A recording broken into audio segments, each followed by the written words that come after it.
ధ్యానయోగం ధారణా మార్గం. అవసరమున్న విషయాలలో అతిగా ఆలోచించడం వల్ల సమయం వృధా అగుటయే కాక ఆచరణ శూన్యమై మానసిక బలహీనతకు, శారీరక అనారోగ్యానికి ప్రధాన కారణమవుతుంది. శారీరక అనారోగ్యానికి ఔషధాలున్నాయి, కానీ మానసిక బలహీనతను తొలగించి బలాన్ని పెంచే సరియైన ఔషధాలు లేవు.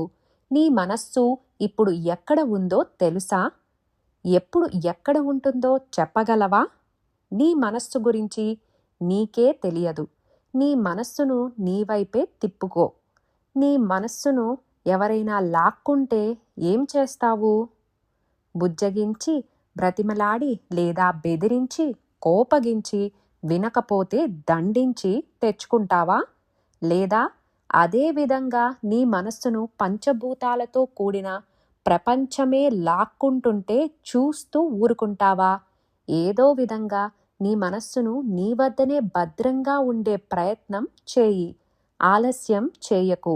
అంతకంటే ముందు నీ మనస్సు గురించి నీవు బాగా తెలుసుకునే ప్రయత్నం చేసిన తరువాత ఎదుటివారి మనస్సు గూర్చి ఆలోచించు. మనస్సు అంటే కేవలం ఆలోచనలు మాత్రమే కాదు. నీ బలహీనతనే నీ మనస్సును పూర్తిగా తెలుసుకోవాలంటే బలంగా తయారు కావాలి. బలం అంటే శారీరక బలం కాదు, బుద్ధి బలం అవసరం. నీ బుద్ధితోనే నీ మనస్సును తెలుసుకో. మనస్సు యొక్క మూలాన్ని పట్టుకో.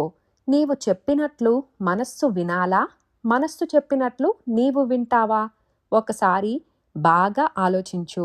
నిర్ణయం తీసుకో. సమయం వృధా చేయుటకు బంగారు జీవితం వృధా అవుతుంది. మనస్సును ఆనందమయంగా మార్చుకో. ఆనందమయ జీవనం గడుపుతావు. ఆనందం ఎక్కడో లేదు, నీలోనే ఉంది. మనస్సే ఆనందం. నీ మనస్సు నీవు చెప్పినట్లు వినకపోతే బుద్ధి ఉంది కదా, నీ బుద్ధితో నీ మనస్సుకు బుద్ధి చెప్పు. బుద్ధి చెప్పినా వినకపోతే నీ ప్రజ్ఞను ఉపయోగించు.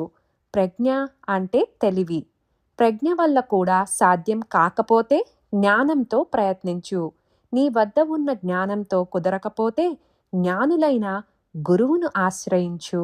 గురువుపై నమ్మకం ఉండాలి, లేదా నమ్మకమైన గురువు దొరకాలి. సద్గురువును పట్టుకో. గురువు చెప్పినట్లు విను. అడిగి తెలుసుకో.